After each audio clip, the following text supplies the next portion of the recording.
మోంతా తుఫాన్పై ముందస్తు చర్యలు భద్రతా ఏర్పాట్లతో సిద్ధంగా ఉన్నట్లు ప్రకాశం జిల్లా ఎస్పీ హర్షవర్ధన్ రాజు తెలిపారు. జిల్లా పోలీస్ కంట్రోల్ రూమ్ను సందర్శించి తుఫాన్ పరిస్థితులను ఎదుర్కొనేందుకు చేపట్టాల్సిన చర్యలపై పోలీస్ అధికారులతో సమీక్ష సమావేశం నిర్వహించారు. 24 గంటల కంట్రోల్ రూమ్ డయల్ 100 పనిచేయాలని, ప్రజల నుంచి వచ్చే ప్రతి ఫోన్ కాల్స్ను తక్షణమే స్వీకరించి సహాయక చర్యలు చేపట్టాలని ఎస్పీ ఆదేశించారు. సింగరాయకొండ మండలం పాకాల సముద్ర తీర ప్రాంతంలో పర్యటించారు. ఎస్డీఆర్ఎఫ్, అగ్నిమాపక, రెవెన్యూ, విద్యుత్ శాఖల అధికారులతో నిత్యం సమన్వయం చేసుకుంటూ సహాయక చర్యలు సజావుగా సాగేలా చూడాలని సూచించారు. లైఫ్ జాకెట్లు, రోప్లు, కట్టర్లు, జేసీబీలు, క్రెయిన్లు, ట్రాక్టర్లు వంటి సామగ్రిని పోలీసులు తమ పరిధిలో సిద్ధంగా ఉంచాలని ఆదేశించారు. వాగులు, కాలువలు, చప్టాలు, నదులు ఉప్పొంగి ప్రవహించే సందర్భాల్లో కరకట్టలు తెగే అవకాశం ఉన్న ప్రదేశాలను గుర్తించి ముందస్తు చర్యలు తీసుకోవాలని సూచించారు.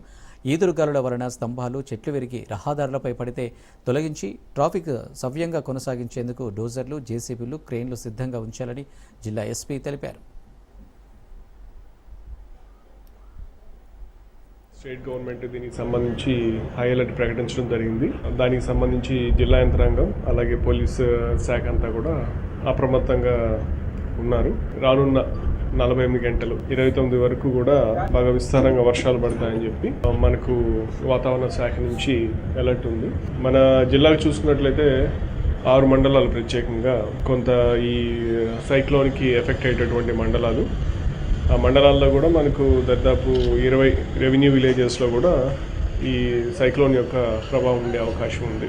సో దీనికి సంబంధించి పోలీస్ శాఖ నుంచి వీటన్నిటిలో కూడా మా పోలీస్ ఆఫీసర్స్, సంబంధిత జ్యూరిస్డిక్షనల్ అధికారులందరూ కూడా వాళ్ళ స్టాఫ్ తోటి దీనికి ప్రిపేర్డ్ అయి ఉన్నారు.